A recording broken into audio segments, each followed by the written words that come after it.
Hey all, I'm Sean Tan, founder, editor-in-chief, and staff writer at Rabbit Hole. And boy, do we have a treat for you today.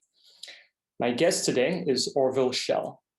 Mr. Schell is one of the world's greatest living sinologists.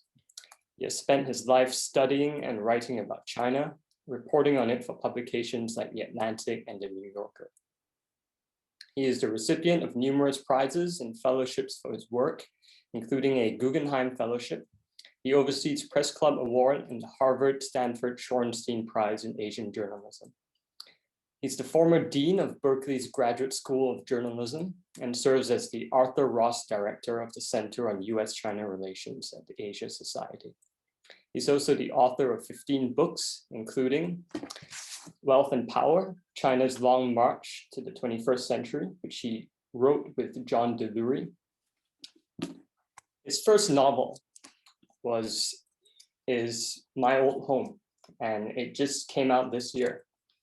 Mr. Schell, I recognize that you've dedicated this story to your wife, Baifang Schell, who sadly passed away earlier this year. I'm so sorry for your loss. Thanks. I can only imagine what a profound loss it is for you, but I'm glad you're here with us today.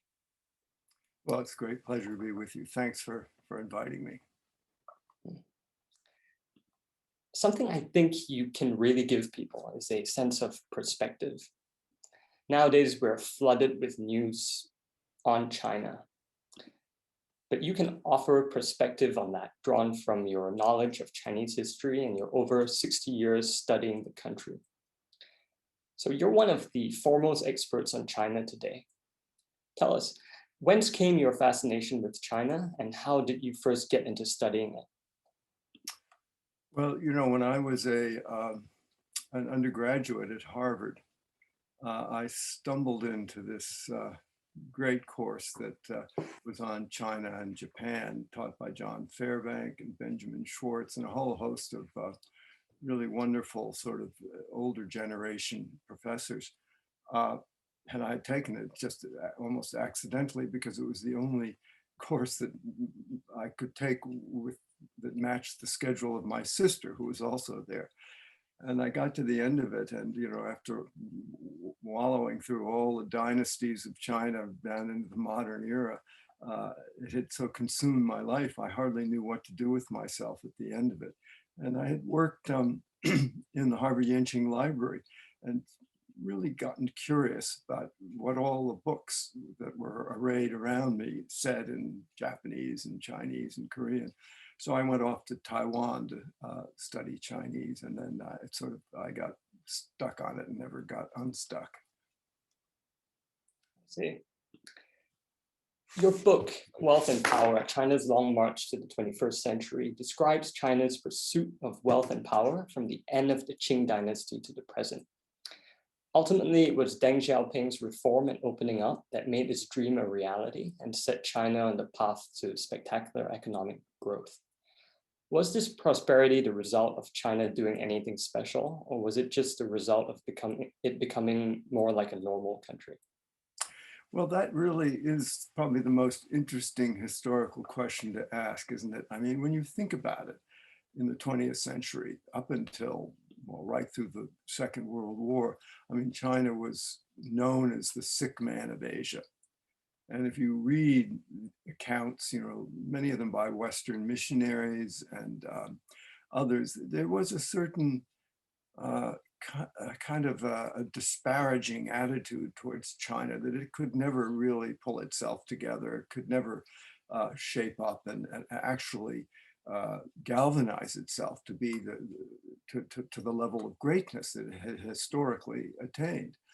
And I think when finally, Deng Xiaoping came along after the agonies of Mao Zedong, I think the Chinese people, who in my estimation are incredibly hardworking and diligent, when they finally were just given a context in which they could sort of work hard and express their sort of innate desire to have better lives, not sort of completely controlled by the state or by circumstances such as the Japanese occupation or war or civil war, they just sort of exploded. And I think, in a strange way, all of the difficulty and all of the obstructions that they confronted in that period of modernization um, gave them a certain Darwinian imperative. The people who survived were people who were really tough and really determined and really tenacious. And so in the 80s, we got this extraordinary sort of effervescent wave of energy of people who had not been able to do, to sort of make their lives better, express their own personal thoughts, views, initiative. And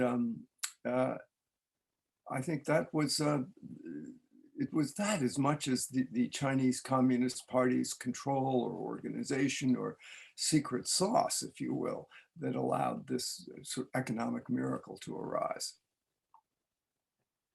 Did they do anything that any other normal country did not do?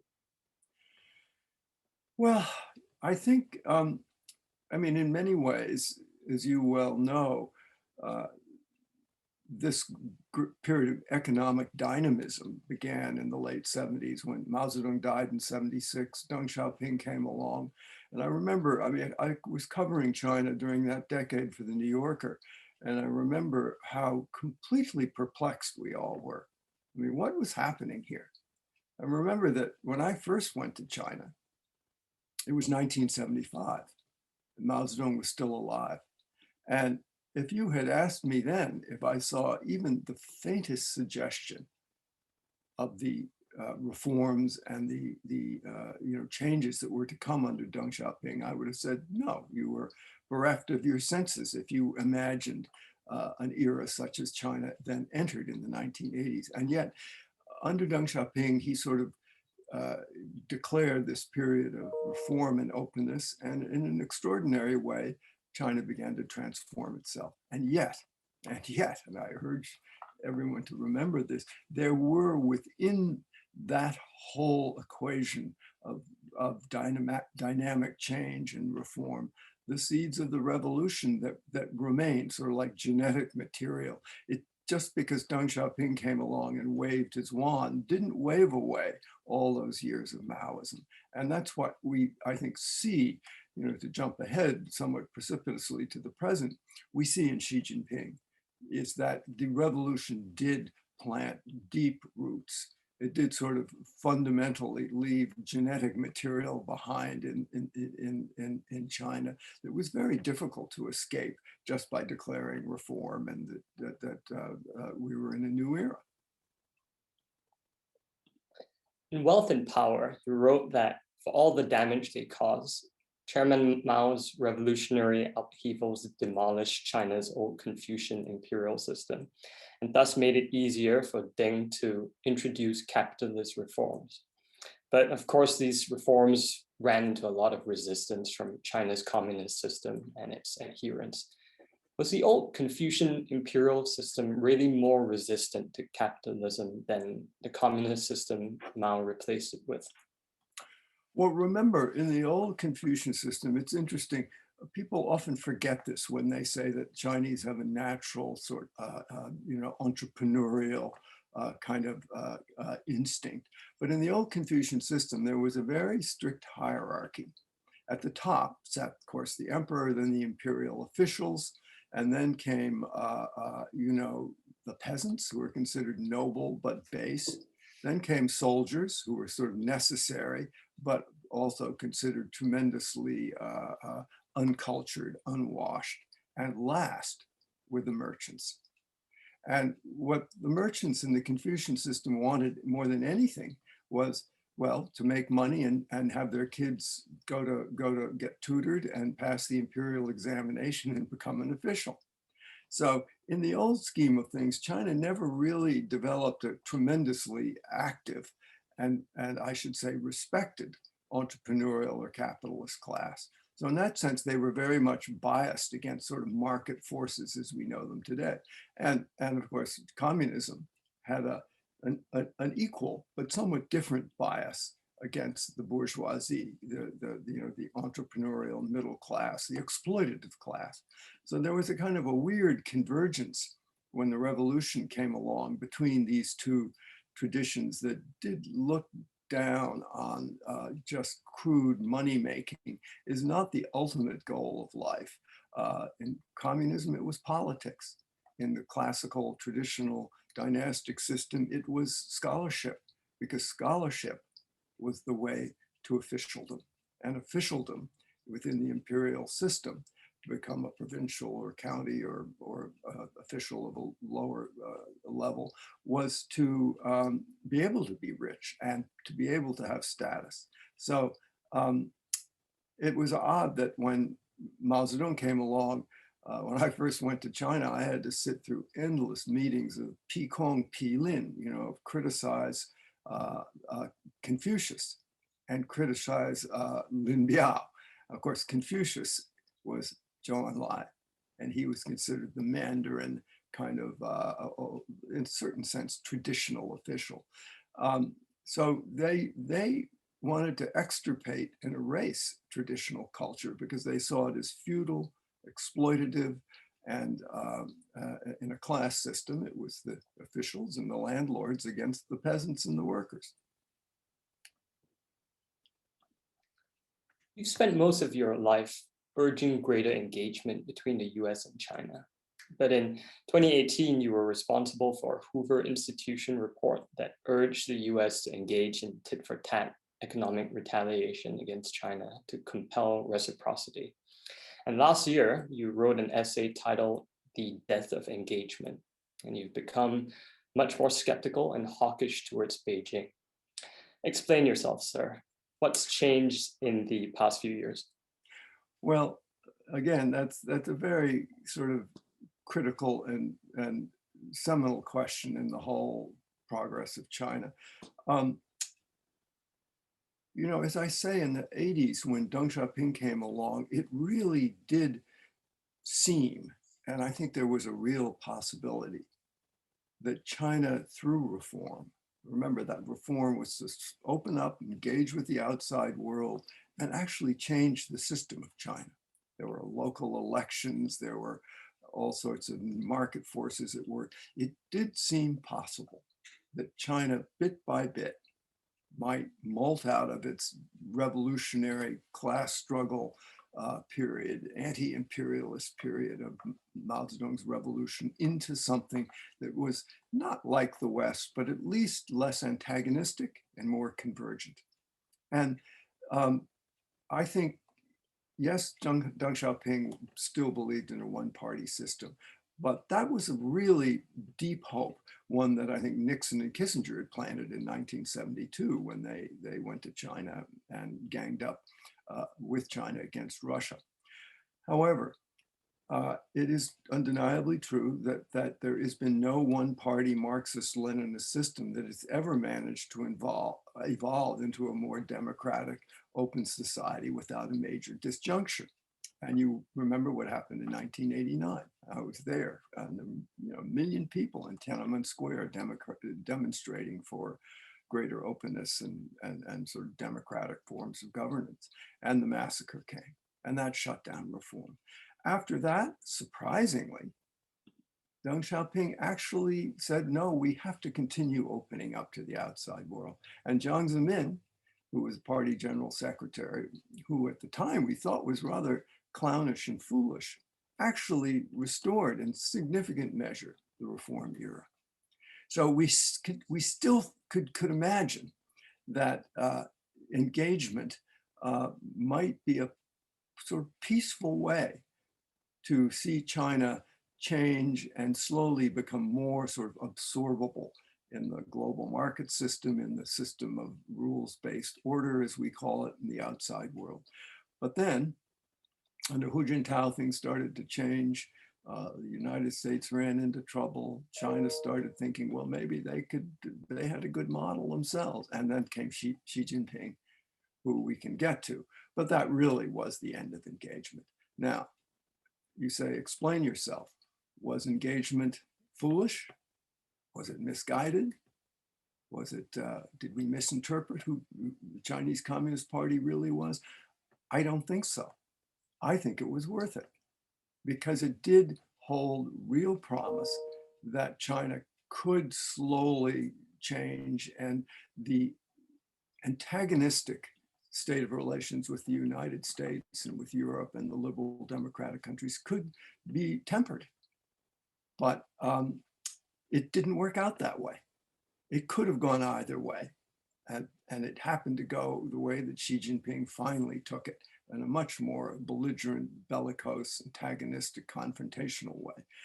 So I think engagement was not ill-advised, but it failed. And it has failed abjectly until now.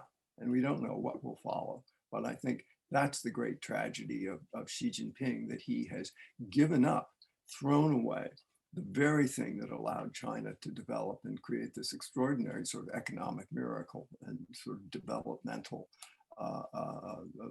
success of quite staggering proportions, and put it at risk. You've written that the failure of engagement was not due to any lack of effort or accommodation on the part of the US. But is there anything America should have done differently? Might engagement have succeeded had it asserted itself more in the relationship, particularly when it came to matters of principle? I've asked myself that repeatedly, particularly when I wrote that long article, which sort of traced the progress of engagement and how it failed. I think in a certain sense, engagement, you could say, was American leadership at its best. It tried to embrace a rather prickly, antagonistic, alternative society with deep value disagreements with the United States. Civil society went in, foundations went in, companies went in, universities went to try and see if China couldn't be helped to vacate its very sort of savagely brutal and destructive revolution. I think that was good. So I think, in a sense, I see America, which I can be very critical of, as having gone the last measure of devotion to make engagement work. And it really was this idea that the Communist Party in China has never been able to abandon, that the West, liberal democratic countries like America, are hostile foreign forces. They're out to overthrow the party, and they're out to bring regime change about. And in a certain sense, I think the Communist Party's assessment is right. That is its intention. So there was finally an antagonist contradiction, to put it in Mao Zedong's language, of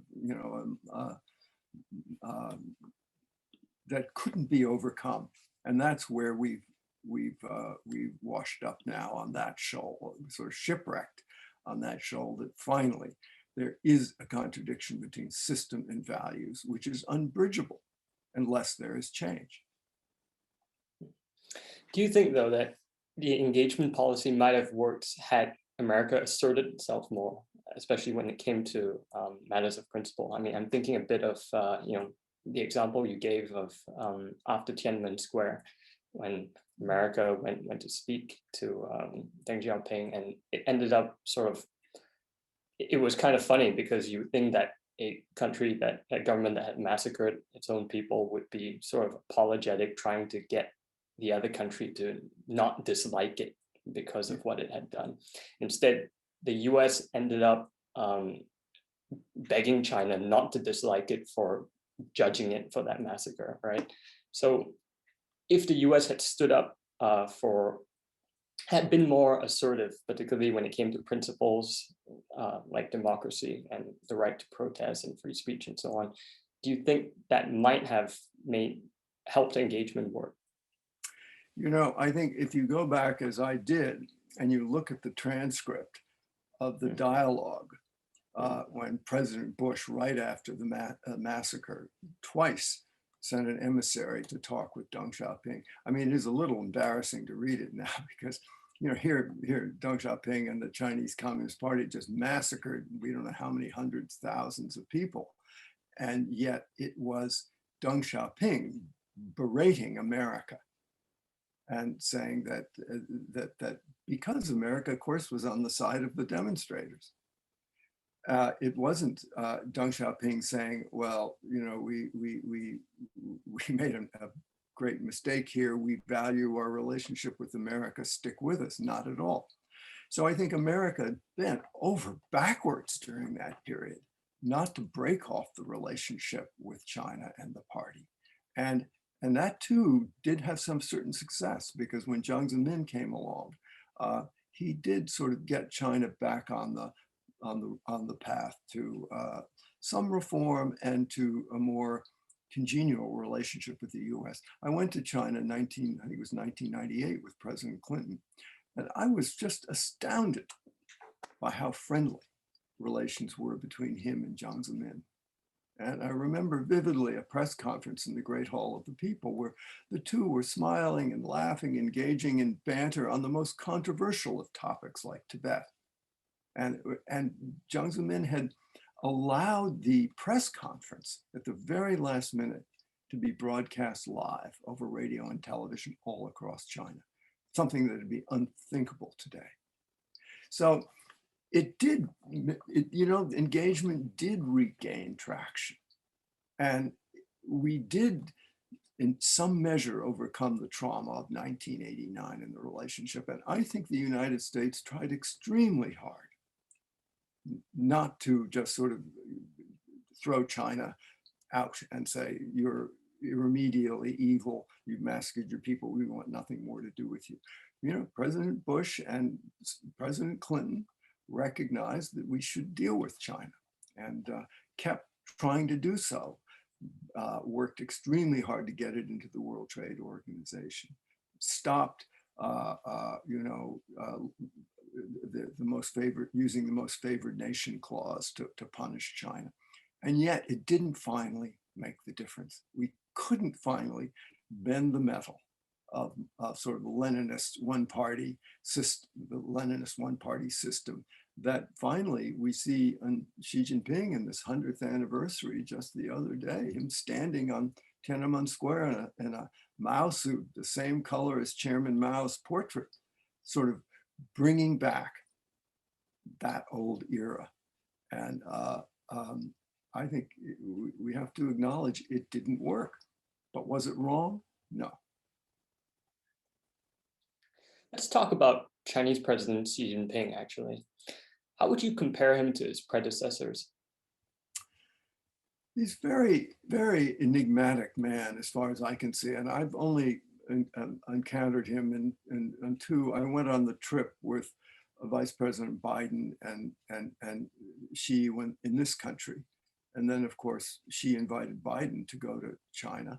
And then I went on the Trump trip to China, just, I guess it was 2 years ago, and got to watch the two men together. I think the thing that impresses me about President Xi is that he is not a man who knows how to interact spontaneously, particularly with foreign leaders. He doesn't speak a foreign language. He's not comfortable in foreign countries. He's never been abroad studying. And I think his formative experience was during the Cultural Revolution, when, yes, his father and his family were persecuted. But finally, that's his frame of reference. And that's where his sort of basic characterological, you know, foundation was formed. And what he knows is control. And so when he's in public with an American president or another foreign leader, what he relies on is not sort of informal interaction and let's just give a little and get a little and talk this out and work it out. No, what he seems to be most comfortable with is ritual, ceremony, pomp and circumstance, the affectations of power and sort of grandiosity, rather than the give and take that is the fundamental essence of diplomacy. So I think he's very much a kind of a throwback to even to the old Confucian imperial system, and certainly to the era of Mao Zedong, but he has none of Mao Zedong's panache, none of Mao Zedong's kind of sense of just being able to change his mind, be completely inconsistent. but to get what he wants. I think Xi is much more cautious, much more ritualistic, and much more lacking in transparency. How about when it comes to domestic policy, when it comes to philosophy of governance, for example, how does he differ from his predecessors? Well, you know, one of the things Deng Xiaoping did was to lay down both term limits.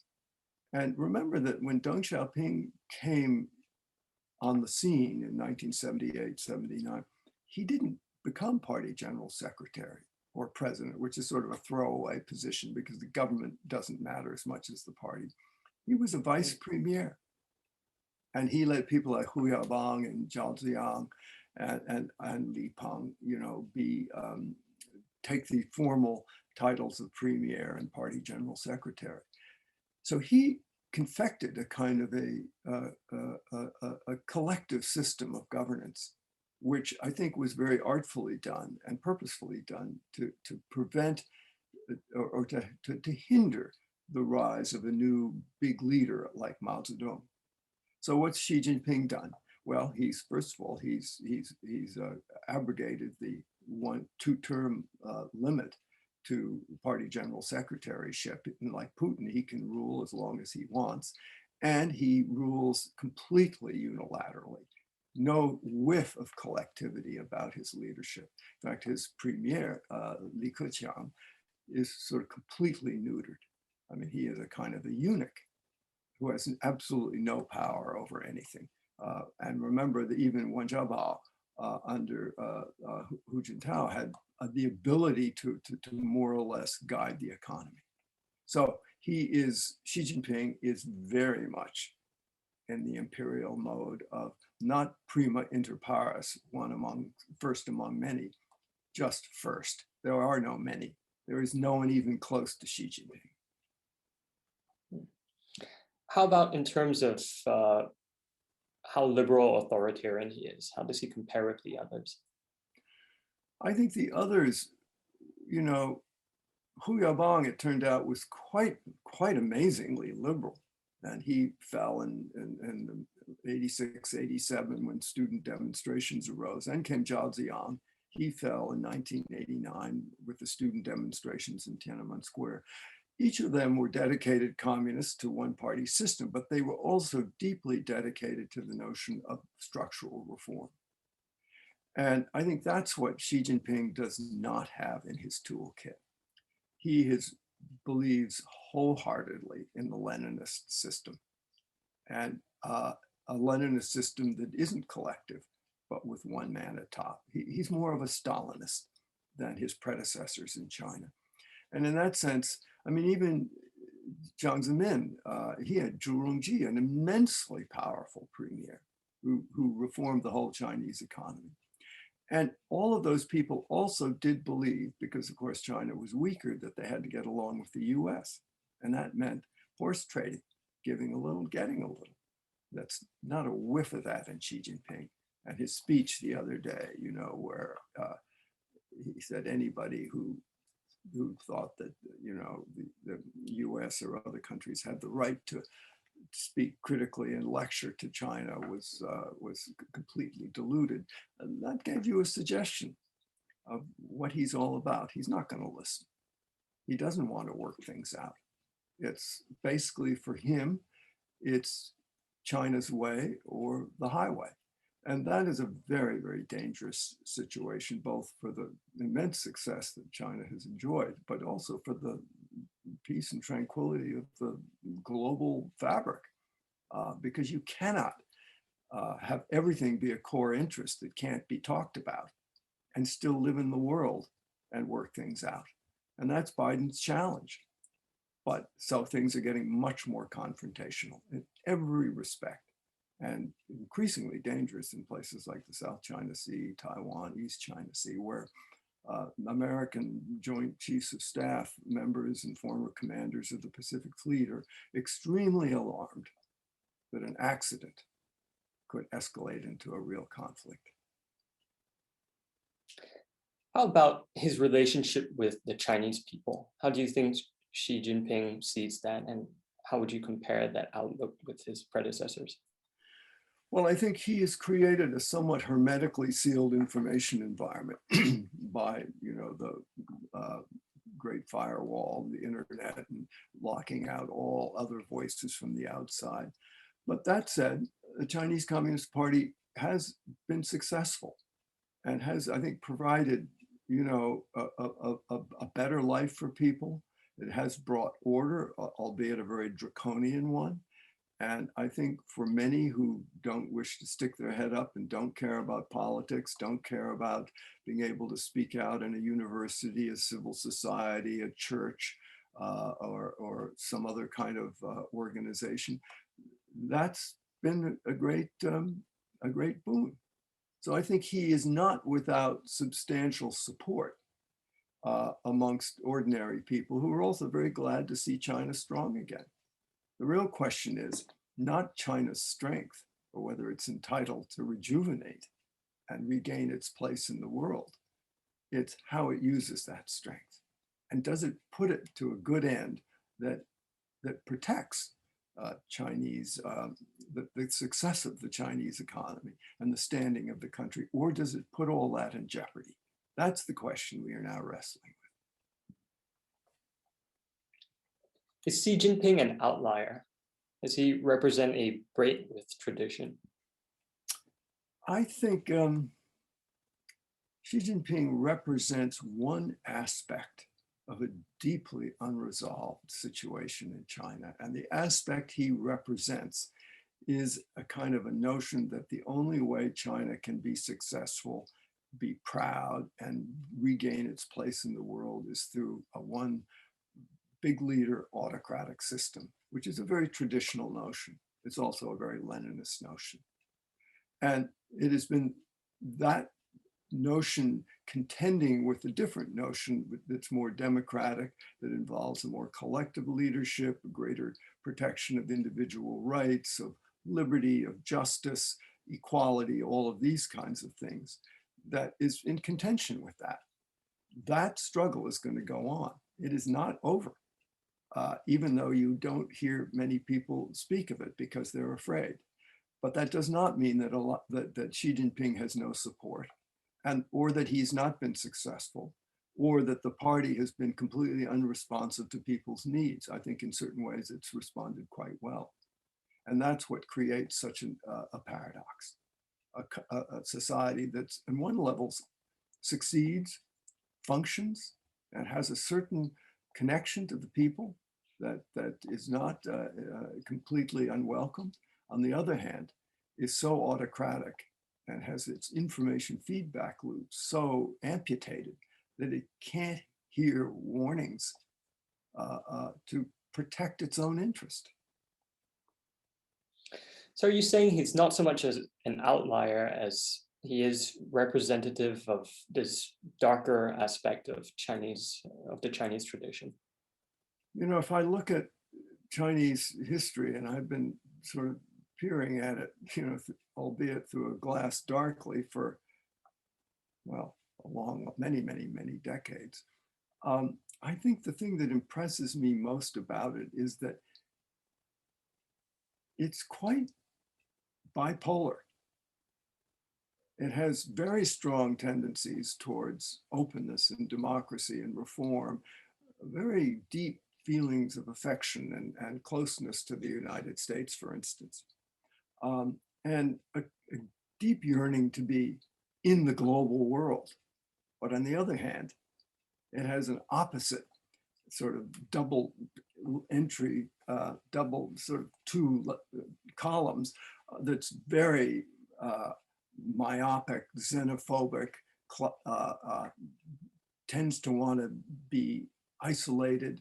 This idea of dual circulation now goes back to the old Maoist notion of zili gengsheng, self-reliance, that China could be a world unto itself, which it was traditionally before the West battered down its door with its gunboats in the 19th century and through the Opium Wars, et cetera. So it's a contradiction. I think there's no country in the world that's more deeply unresolved in terms of the contradictions that continue to struggle against each other. And that's why we've had leaders in China, even in the Communist Party, who are so different. They speak of different sides of the argument that China's been having with itself over the last 100 years about how to relate to the outside world, how to reform its old culture, its old system, how to become a modern nation without giving up its 5,000 years of classical traditional identity. And it's not over. And Xi Jinping is just a very extreme form of one side of that contradiction. Does China's increasing aggressiveness represent a break with Deng Xiaoping's admonition that China hide its brightness and cherish obscurity and avoid picking fights while it was still relatively weak? Or is it a logical corollary to it, since China is now much stronger and so arguably no longer needs to hold back? You know, when Deng Xiaoping said, you know, that phrase in Chinese, "Ta Wang Yang Hui," but keep your head down and bide your time, there was a lot of discussion about what it meant. And many in the West thought, well, that's good. They're not going to sort of try to dethrone anybody here. They just want to quietly develop. But as I recall, that aphorism, or chengyu in Chinese, if you go back and look at the origins of it in the story, it wasn't that you keep your head down forever. I mean, the key part of that is bide your time, wait. And there is another legend, another sort of story in Chinese classical culture of this guy Go Jian, who got captured by one state. This is back in the Warring States period, and was very submissive as a prisoner to the other state, and did the master's bidding, but he never forgot that he would someday revenge his defeat. And he did. And I think there was a bit of that in Deng Xiaoping's aphorism of keep your head down and bide your time. What it meant was eventually China's time would come and it would stick its head up. And Xi Jinping is now doing that. The only question is, how do you choose to stick your head up? Do you do it in a way that is constructive and advances China's national interest and its place in the world, or do you do it in an antagonistic, bellicose, self-defeating way? So you have to ask yourself, after all of China's success, why does it want to alienate so many countries around the world? I mean, it was unimaginable a few years ago that China would have completely alienated Australia, India, Canada, Sweden, even now countries like Norway, and many in the EU are beginning to turn.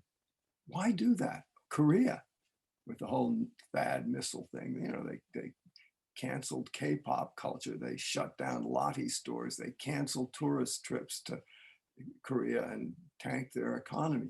Why do that? What possible advantage does that confer on China? Why doesn't China enjoy its success, be much more open and sort of you know, accommodating to the world? And I think it's because that Xi Jinping has misidentified what it means to be a great power. Because when China was a victim of great powers, it was exploited, it was pushed around, it was hectored and bullied. And I think there's sort of and I write about this in my novel at some length because I think it's very close to the heart of the matter. There's a very close relationship between being master and slave, being the bullier and bullying, being almost as if Xi Jinping thinks, okay, we're a great power now. What do great powers do? Oh, I remember, they bully people. And you have to ask yourself, why is that in China's interest? How does it advance anything except create antagonism and resistance? And that's where we are today. And we don't know how it'll all work out. Is China powerful enough to be behaving like this at this stage? Or do you think it's jumped the gun? Well, jumping the gun, you'd have to ask yourself, is it ever make sense to do this? I mean, is the object of power to be able to bully other people, other countries? I don't think that's necessarily the case, and I certainly don't think it's in the interest of a powerful, successful country to put its resources to this end.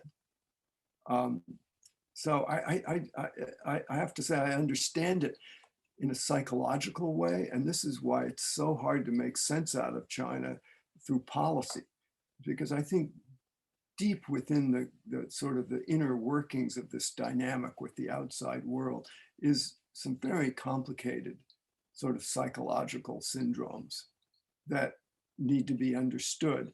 Otherwise, policy doesn't make any sense. You can't explain why this is happening in policy terms, because most policy is supposed to be advancing a country's national interest.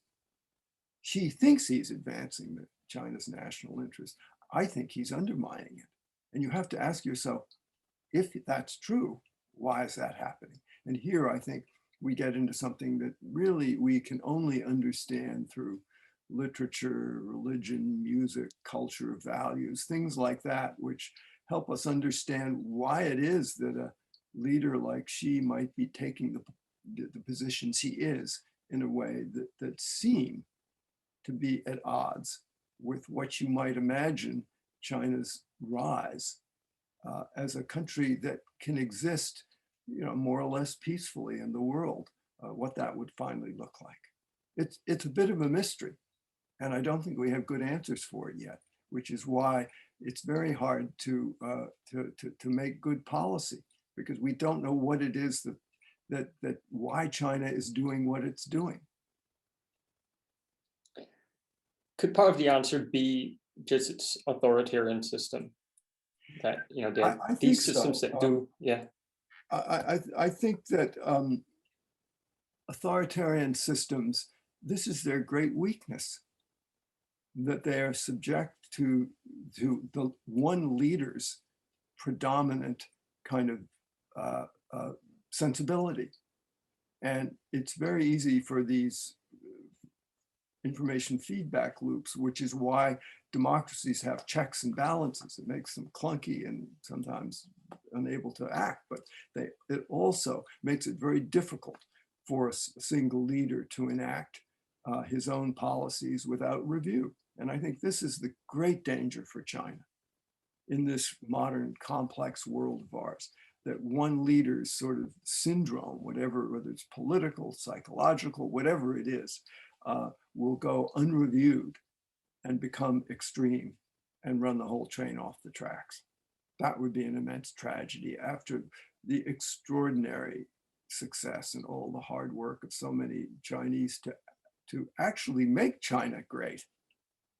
To put that at risk seems to me foolish beyond description. I mean, not just that, but authoritarian regimes tend to rule through fear, right? And some of them have done so pretty successfully, and China is one of them. Yeah.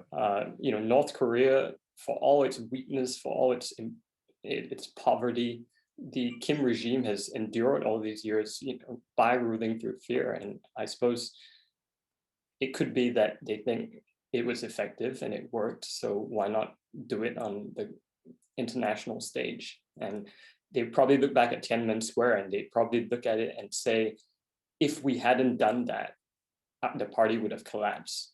Yeah. And we would have lost power. And because we did that, it worked. And people were mad at us for about a year. And then most of the rest of the world kind of forgave us after that and came back after a year because they wanted to do business with us. So it worked then. Why wouldn't it work now?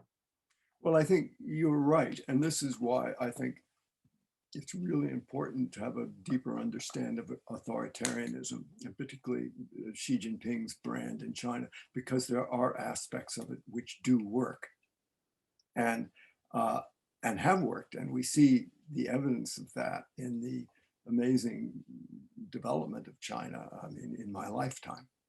In 1975, there was not a single tall building except the new Beijing hotel in the capital, not a single high-rise building. And look at it today. It's extraordinary. But, in assessing the strengths and weaknesses of such a regime, we don't want to just look at the strengths. And the weaknesses are exactly the weaknesses that ran the Chinese Communist Revolution off the rails. It's totalism, it's extremism, and its inability to correct itself. And it led to calamity and the death of, tens of millions of people. So this is the pathology again. Every system has its weaknesses, and the weaknesses, I think, of one-party Leninism are it doesn't know how to course correct. It doesn't know how to listen. It doesn't do ambiguity well.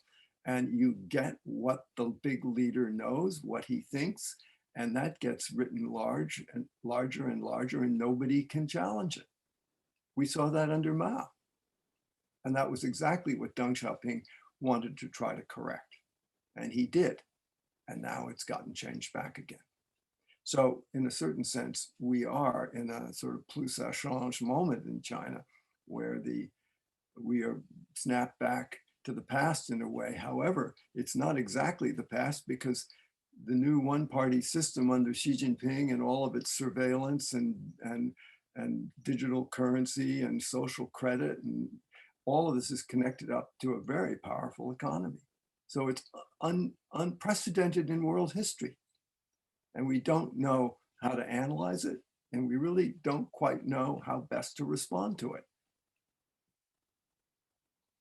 What is the significance of Xi Jinping scrapping presidential term limits and designating himself core leader? I think that given the scheme of things as he sees it, his role as paramount leader is critical. And if he had, after the first 5-year term, as everyone else had done before, Jiang Zemin and Hu Jintao had designated a successor, or the party had designated a successor, he would have in effect then become a lame duck. And that seemed like a total contradiction in terms to his notion of leadership, which was to do whatever he wanted and to have unalloyed authority. So the minute he declared a limit to his term, he became compromised.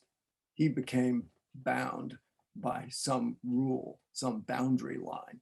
And he didn't have the kind of power and authority he thought was necessary to continue to affect his policies. And so he scrubbed it. And I understand that. Anyone could understand it. The question is, you have to look at how it might help China. And it has ways it will help China, but how will it hinder China? And I think one of the things that I see there is not just this autocratic rule within China, which you can say is the business of the Chinese people, but the way he has projected himself abroad in ways that are incredibly dangerous and have alienated countries that one would never have imagined to turn against China, countries that came to its aid in the 1950s and 60s, sort of neutral nations, and are now in a state of complete antagonism. Australia and India are two good examples. And Canada, who alienates Canada? And Canada is one of the most vanilla, obliging, sort of non-antagonistic countries in the world, and yet they've managed to completely almost sever relations with it. What implications does it have for the peaceful transition of power in China? I don't think there will be a peaceful transition of power in China, because that was exactly the mechanism that Deng Xiaoping set in motion by having term limits and designated successors, so the party could get used to the next person who'd be coming up. And so I think, Xi is immortal. He's 68 years old. And people rumor that he may have some degenerative disease. Who knows? But he is mortal. He won't be around forever. And then what? So we know that these transitions are difficult. And he has, upended the gift that Deng Xiaoping did give China to help it allied over such moments of transition in the best way possible. And we all know from America that even transitions are difficult. Every country, they're difficult. But in China, they could be perilously so. Speaking of Deng Xiaoping's legacy to China. Deng opened China up to the rest of the world, and his deputy, Zhu Rongji, moved the Chinese economy toward the private sector and away from the inefficient state-owned enterprises. These moves were instrumental to the Chinese economic miracle. So how significant is it that Xi Jinping seems to be reversing these policies today? I think it's immensely significant that he is sort of reinstalling party cells in businesses. He is, putting the clamp down on companies like Alibaba, which admittedly are enormous. And Jack Ma was acting like a head of state, sort of flying his private jet around the world, speaking with government officials and corporate titans, and as if he were the head of some national entity. But what's ominous about it is that this had given China most of its economic vibrancy, these new national champions, these private enterprises that have now attained global status. And it seems very self-evident that slowly the party has amputated almost all of China's sort of famous, huge, iconic moguls who'd been started to operate on a global scale. And it's now starting to control again through the party, their companies, which was exactly what Deng Xiaoping and Hu Yaobang and Zhao Ziyang had tried to separate. In other words, to take the party out of business. Now Xi Jinping is putting it back in again. So what the effect of that will be, we don't know. Will it have a suffocating effect, or will China manage to muddle along? It surprised people in the past. And it seems counterintuitive to those of us in the West that if the party's controlling everything, that you may diminish entrepreneurial energy, sort of creativity, and people's feeling that they can do things themselves. But we'll have to wait and see. Some people have speculated about the way the Chinese Communist Party and Xi Jinping in particular have treated people like Wang Jianding and Jack Ma, and even non-business people, but celebrities like Fan Bingbing. What do you think is the reason behind what's done with them? Well, I think the Chinese Communist Party under Xi, and this wasn't true under many previous party general secretaries, simply cannot bear the idea of independent authority that is substantial, that stands outside of the party system and party control. And this is very much that the sort of tradition of Stalin. So the system that China acquired from Russia during the Stalinist period in the 50s is the same system that's still there.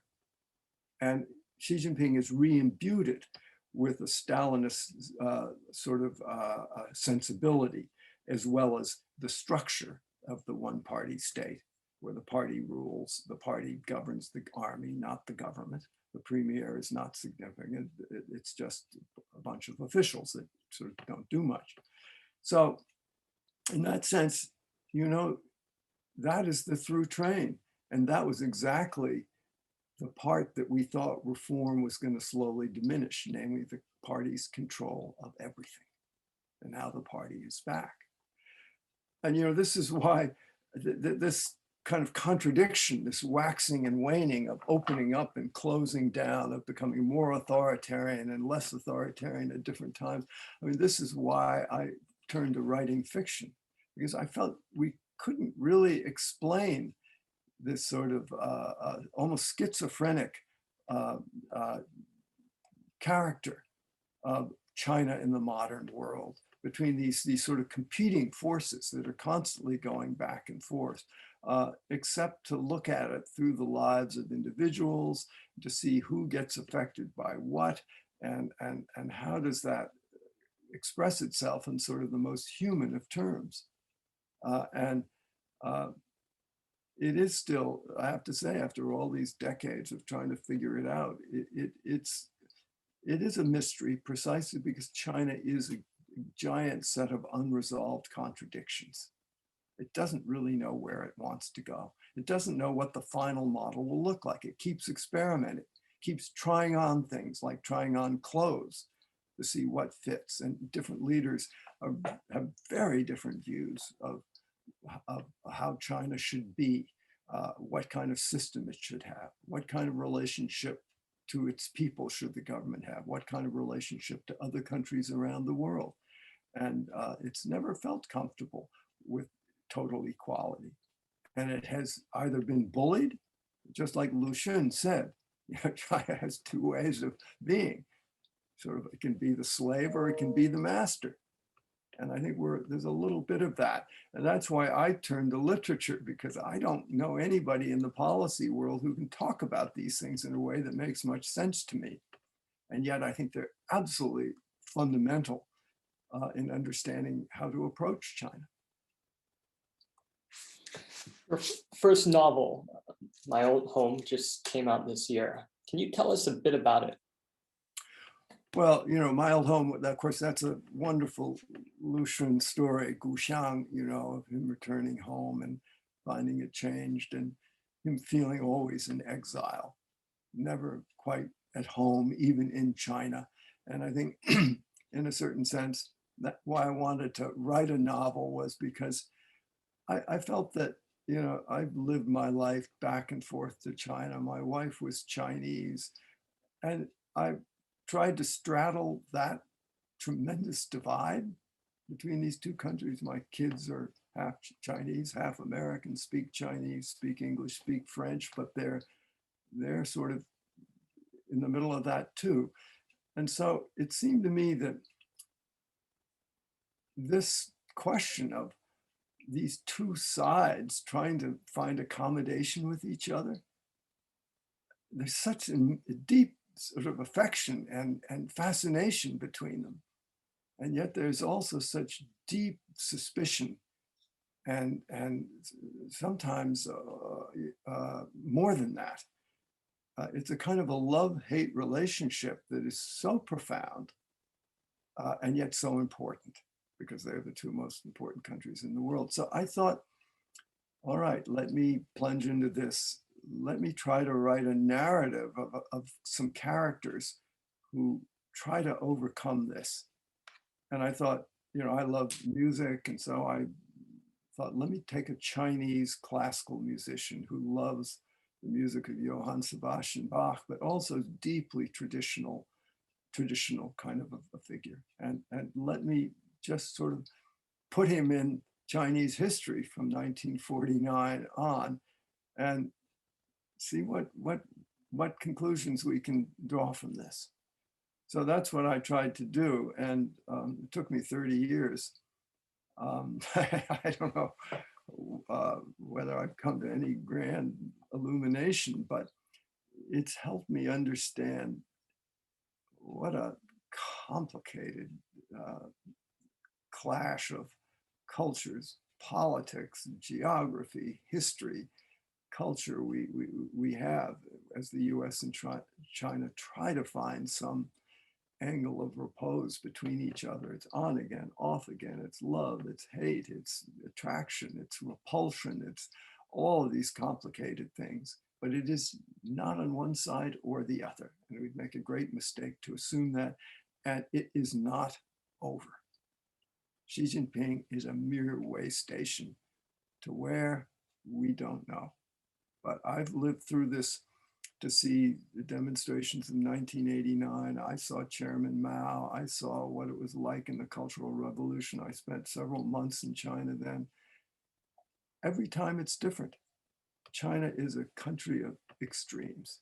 It's always lurching from one side to the other. And Xi Jinping is an extreme.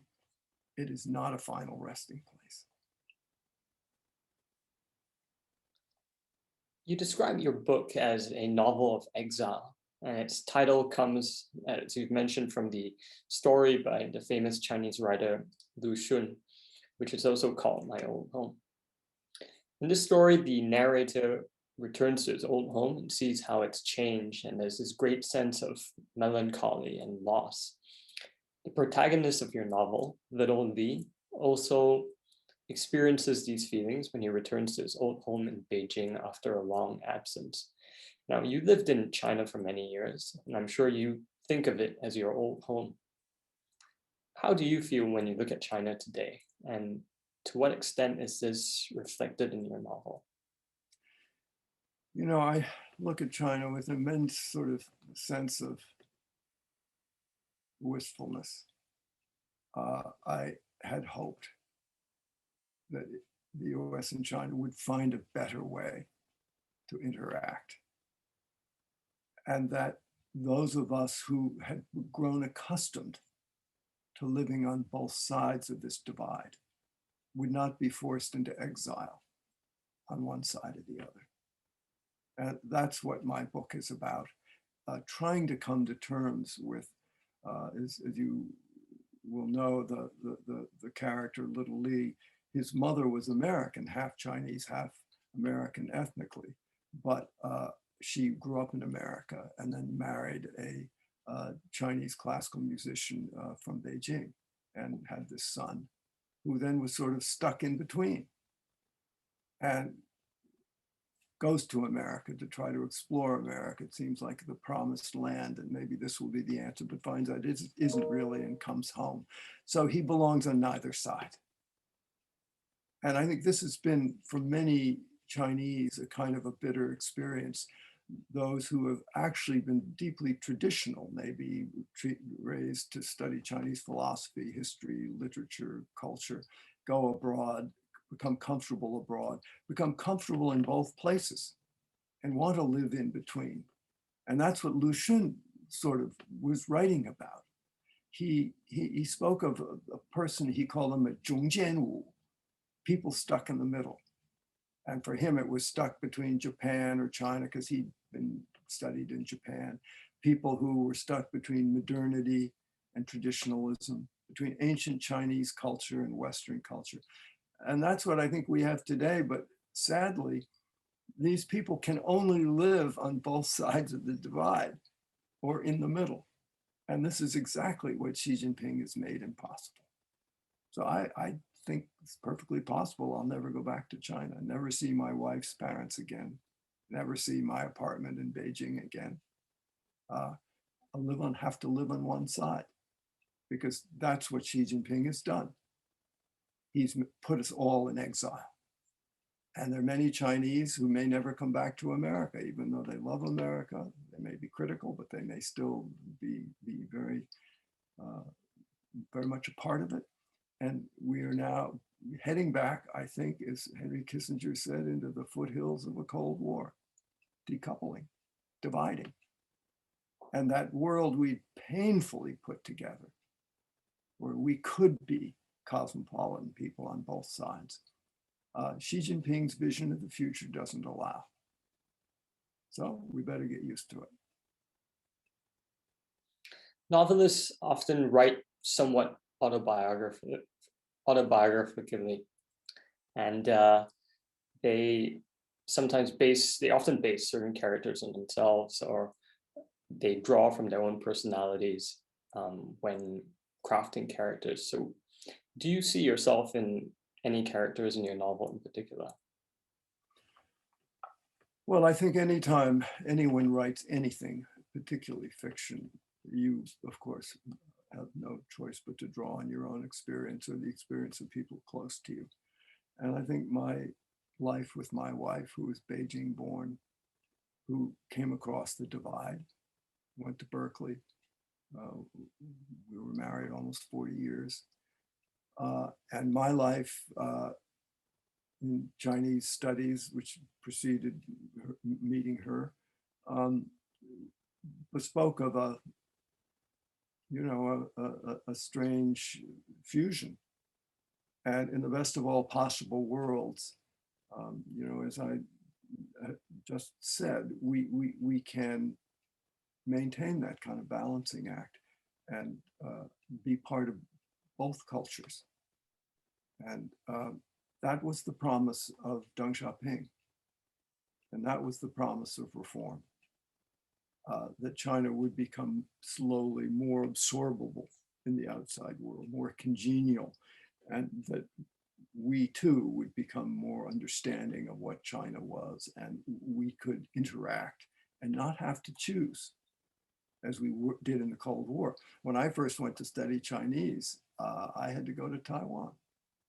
Couldn't go to China. I was very envious of people who could, but I couldn't. Didn't get there till 1975. And then when I went, I mean, I spoke Chinese. I was very bewildered by how unabsorbable I was. Nobody would talk to me.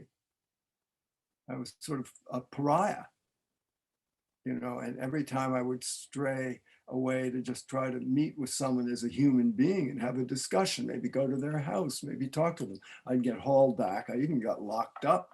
I was working in Dajia in Shanxi province and got put in my cave and locked inside for a couple of days because I was trying to interact in a human way with people individually, but that wasn't possible.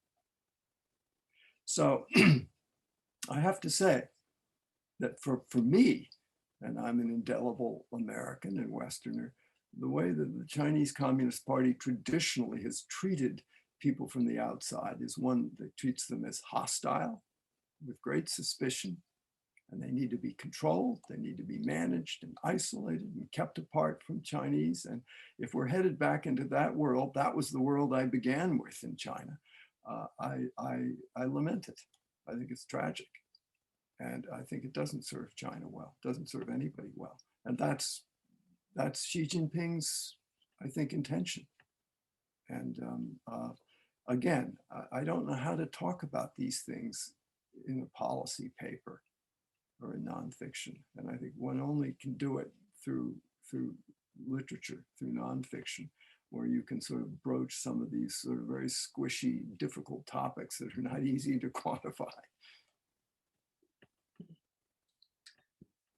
In a previous interview, you said that more than any, and I quote, more than any time in my life, even during the Mao era, where we were looking through the glass darkly from the outside, we knew more about what was happening in terms of the factional disputes and leadership struggles than we do now, close quote. I find this quite hard to believe. Can you elaborate on this? Well, I mean, the Mao era was a black box for Americans, but at least, you know, we could go to Hong Kong, read papers, talk to travelers, diplomats and whatnot. It amazes me what a black box the Chinese leadership is today. I mean, does anybody know a high leader where they can just call up and go and visit?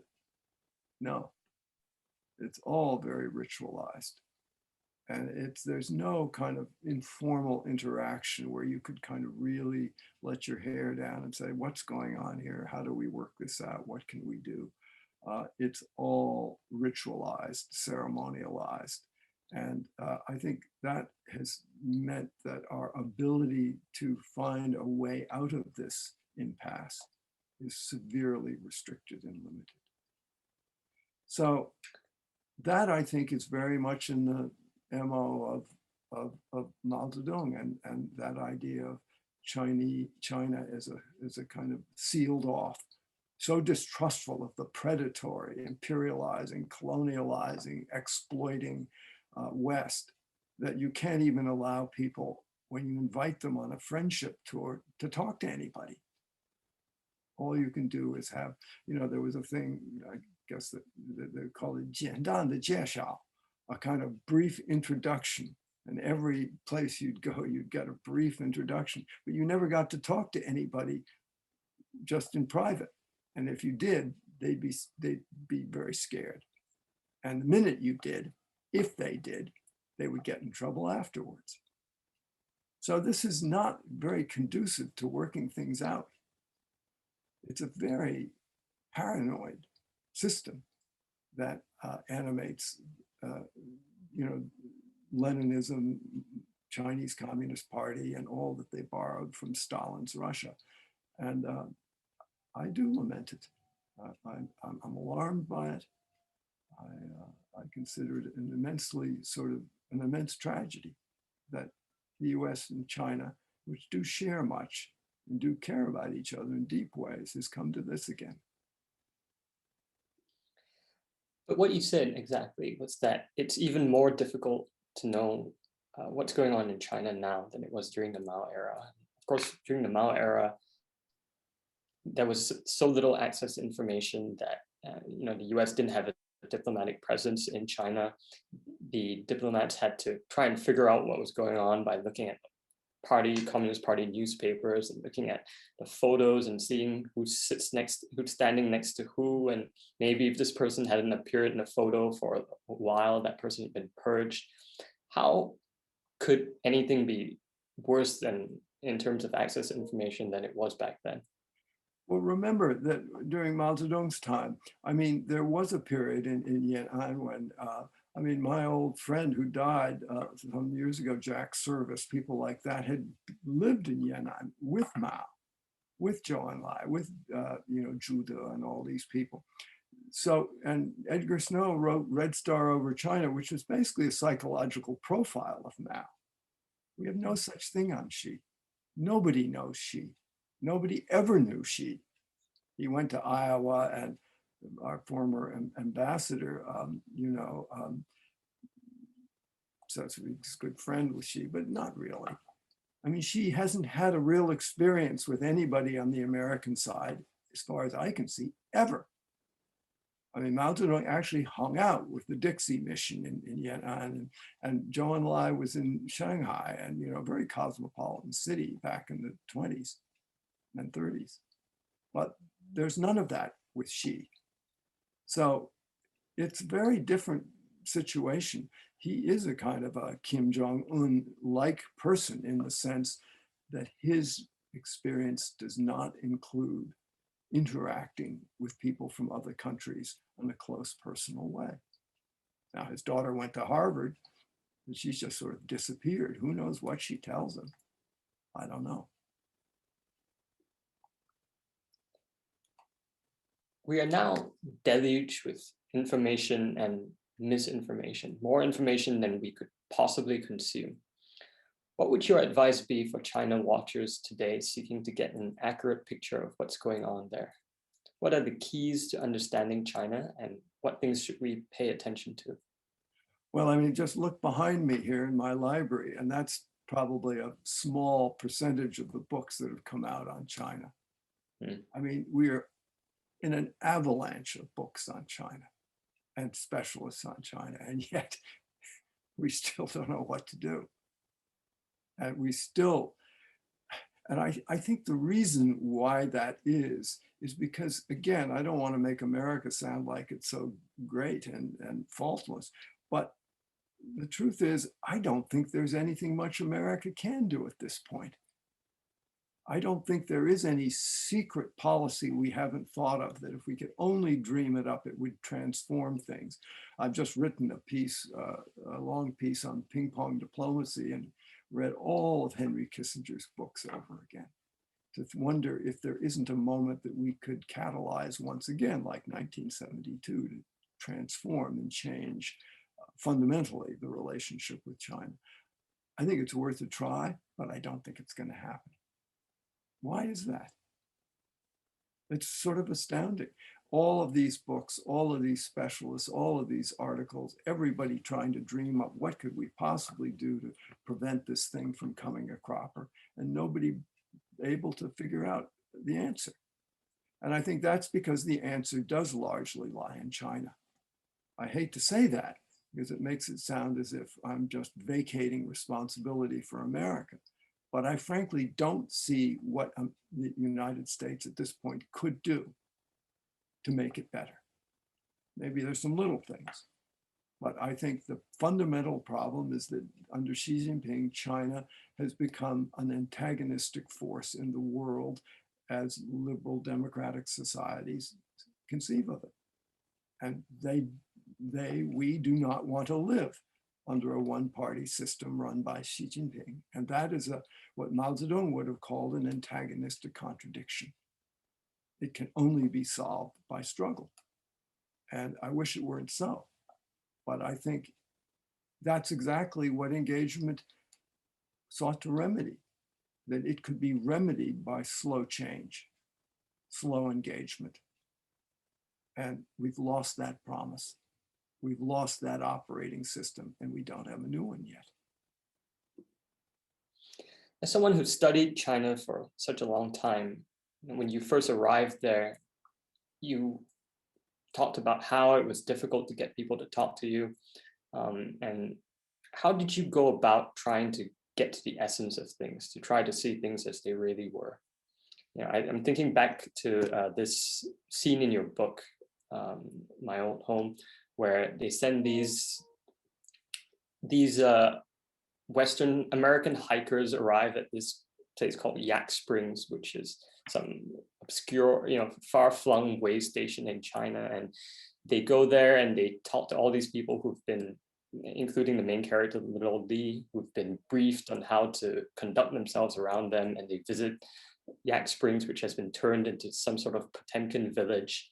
And obviously these guys don't get an accurate picture of what's going on from that. So how, as someone who studied China for such a long time, how do you get to the essence of how things really are? How do you try to see what is really there rather than what the authorities want you to see? How do you find out things that people might be afraid to tell you? Well, in my case, I married a Chinese woman. Well, not everyone can do that. Well, I mean, that certainly gives you some insight.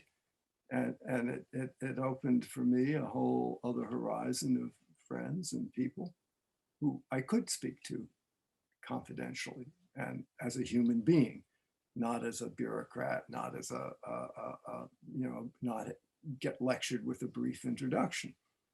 And I think it did help understand that there were many, many different thoughts and voices and feelings and what you see on the outside through the propaganda organs of the party are not what's actually all going on within society.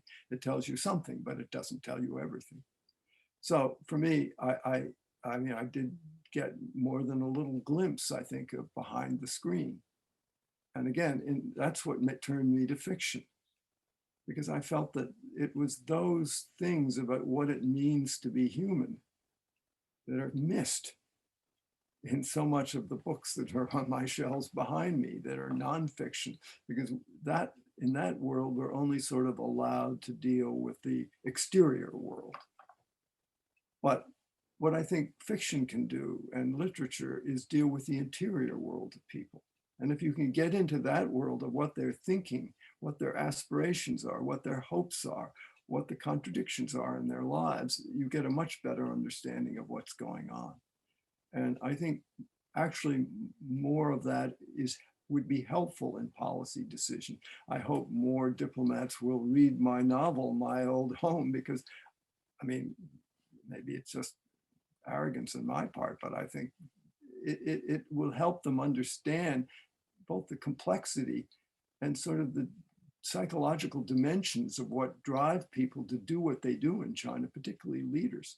I mean, why do they, in Yak Springs in my book, when the mountain climbing expedition comes in Qinghai province, I was on such an expedition in 1981, so I lived out there for a while.